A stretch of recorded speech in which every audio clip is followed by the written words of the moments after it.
राधे राधे अथाह YouTube channel पर हम आपका स्वागत करते हैं। आज हम आपको श्रीमद् भगवद गीता के 9वें अध्याय का महात्म्य बताते हैं। 9वें अध्याय को पढ़ने सुनने का क्या लाभ है, ये 9वें अध्याय के महात्म्य में बताया गया है। तो आइए प्रारंभ करते हैं। श्रीमद् भगवद गीता के 9वें अध्याय का महात्म्य। महादेव जी कहते हैं, पार्वती, अब मैं आदर पूर्वक 9वें अध्याय के महात्म्य का वर्णन करूँगा, तुम स्थिर होकर सुनो। नर्मदा के तट पर माहिष्मती नाम की एक नगरी है। वहाँ माधव नाम के एक ब्राह्मण रहते थे, जो वेद वेदांगों के तत्वज्ञ और समय समय पर आने वाले अतिथियों के प्रेमी थे। उन्होंने विद्या के द्वारा बहुत धन कमाकर एक महान यज्ञ का अनुष्ठान आरंभ किया। उस यज्ञ में बलि देने के लिए एक बकरा मंगाया गया। जब उसके शरीर की पूजा हो गई, तब सबको आश्चर्य में डालते हुए उस बकरे ने हंसकर उच्च स्वर से कहा, ब्राह्मण, इन बहुत से यज्ञों द्वारा क्या लाभ है? इनका फल तो नष्ट हो जाने वाला है तथा ये जन्म, जरा और मृत्यु के भी कारण हैं। यह सब करने पर भी मेरी जो वर्तमान दशा है, इसे देख लो। बकरे के इस अत्यंत कौतूहलजनक वचन को सुनकर यज्ञ मंडप में रहने वाले सभी लोग बहुत ही विस्मित हुए। तब वे यजमान ब्राह्मण हाथ जोड़कर अपलक नेत्रों से देखते हुए बकरे को प्रणाम करके श्रद्धा और आदर के साथ पूछने लगे।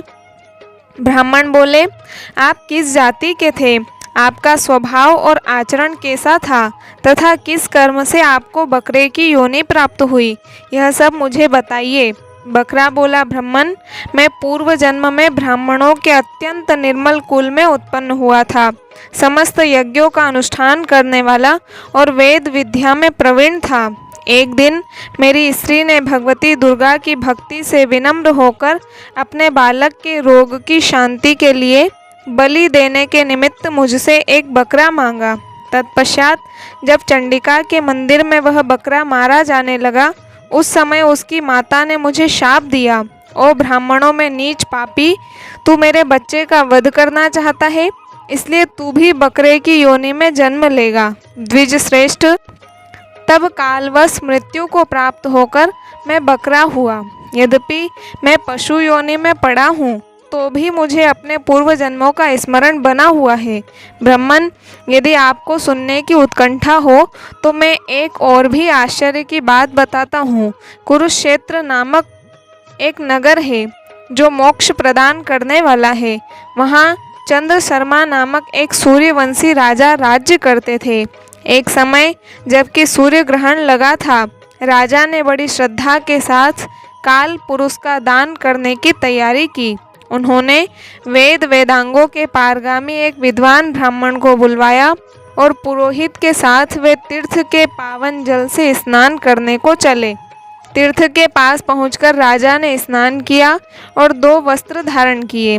फिर पवित्र एवं प्रसन्न चित्त होकर उन्होंने श्वेत चंदन लगाया और बगल में खड़े हुए पुरोहित का हाथ पकड़कर तत्कालोचित मनुष्यों से घिरे हुए अपने स्थान पर लौट आए।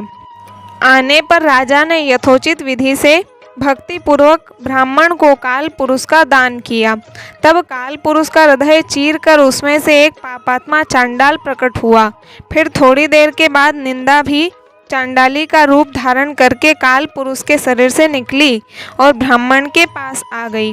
इस प्रकार चांडालों की वह जोड़ी आंखें लाल किए निकली और ब्राह्मण के शरीर में हठात प्रवेश करने लगी। ब्राह्मण मन ही मन गीता के 9वें अध्याय का जप करते थे और राजा चुपचाप यह सब कौतुक देखने लगे। ब्राह्मण के अंतःकरण में भगवान गोविंद शयन करते थे, वे उन्हीं का ध्यान करने लगे। ब्राह्मण ने जब गीता के 9वें अध्याय का जप करते हुए अपने आश्रयभूत भगवान का ध्यान किया, उस समय गीता के अक्षरों से प्रकट हुए विष्णु दूतों द्वारा पीड़ित होकर वे दोनों चांडाल भाग चले। उनका उद्योग निष्फल हो गया। इस प्रकार इस घटना को प्रत्यक्ष देखकर राजा के नेत्र आश्चर्य से चकित हो उठे। उन्होंने ब्राह्मण से पूछा, विप्रवर, इस महाभयंकर आपत्ति को आपने कैसे पार किया?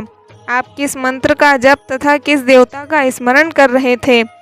वह पुरुष तथा वह स्त्री कौन थी, वे दोनों कैसे उपस्थित हुए, फिर वे शांत कैसे हो गए, यह सब मुझे बतलाइए। ब्राह्मण ने कहा, राजन, चांडाल का रूप धारण करके भयंकर पाप ही प्रकट हुआ था तथा वह स्त्री निंदा की साक्षात मूर्ति थी। मैं इन दोनों को ऐसा ही समझता हूँ। उस समय मैं गीता के 9वें अध्याय के मंत्रों की माला जपता था। उसी का महात्म है कि सारा संकट दूर हो गया। महीपते, मैं नित्य ही गीता के 9वें अध्याय का जप करता हूँ। उसी के प्रभाव से प्रतिग्रह जनित आपत्तियों के पार हो सका हूँ। यह सुनकर राजा ने उसी ब्राह्मण से गीता के 9वें अध्याय का अभ्यास किया। फिर वे दोनों ही परम शांति मोक्ष को प्राप्त हो गए। यह कथा सुनकर ब्राह्मण ने बकरे को बंधन से मुक्त कर दिया और गीता के 9वें अध्याय के अभ्यास से परम गति को प्राप्त किया। बहुत ध्यान देने योग्य बात है इस अध्याय में कही है। वे लोग जो पशु बलि देते हैं अपने स्वार्थ के लिए, उन्हें भी फिर कैसे वही पशु बनना पड़ता है जिसकी बलि वे लोग देने गए थे। लोग पहले खूब देवी की आराधना करेंगे और ये सोचकर कि पशु बलि देने से अनुष्ठान पूरा हो गया, तो उन लोगों को ये ज़रूर सोचना चाहिए, ज़रूर विचार करना चाहिए कि गीता जी में स्वयं लिखा है कि किस प्रकार से सारे वेदों का ज्ञाता होने पर भी माधव नाम के ब्राह्मण ने बकरे की बलि देनी चाहिए। और फिर बकरा स्वयं बोलता है कि ऐसा यज्ञ करने का लाभ आप स्वयं अपने हाथों समाप्त कर दोगे मेरी बलि के साथ ही, क्योंकि मैं भी बकरे की योनि में पशु बलि के पाप के कारण ही आया हूँ, क्योंकि मेरी पत्नी ने मेरे बच्चे के रोग निवारण के लिए पशु बलि का संकल्प लिया था और बकरे की माँ के शाप के कारण मुझे बकरा बनना पड़ा और आज आप मुझे मारने को यहाँ खड़े हो। और आगे भी बकरे ने पूरा विस्तार से बताया है इस महात्मा के अंतर्गत। तो भाई, जिस बलि को रोकने की बात स्वयं गीता कहती है, हम ऐसी बलि क्यों करते हैं? नवरात्रि में 9 दिन देवी की आराधना करी और अंत में पशु बलि दे दी, तो हमने देवी की सारी पूजा को निष्फल कर दिया। लोग समझते हैं कि देवी प्रसन्न हो गई, लेकिन नहीं, देवी क्रुद्ध होती है उससे। हमारा निवेदन है उन लोगों से जो ऐसा निंदित कार्य करते हैं, पशु बलि बंद करे, क्योंकि ऐसा बलि देने का नियम किसी शास्त्र में नहीं लिखा है। लोगों ने अपने बेतुके नियमों को धर्म का नाम दिया है, जो गलत है। पशु बलि पर ज़रूर रोक लगाइए। वीडियो अच्छा लगा हो तो लाइक करके शेयर ज़रूर करें, ताकि धर्म की आड़ में लोग अधर्म करने से बच जाए।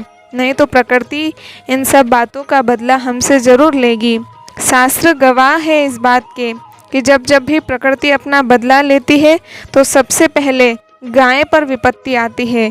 और आज हमारी गैया किस तरह से बीमारी से जूझ रही है सबको पता है। इसलिए स्वयं की रक्षा चाहते हो तो प्रकृति की रक्षा कीजिए, ना कि हिंसा कीजिए। मिलते हैं अगले वीडियो में, तब तक के लिए सभी को राधे राधे।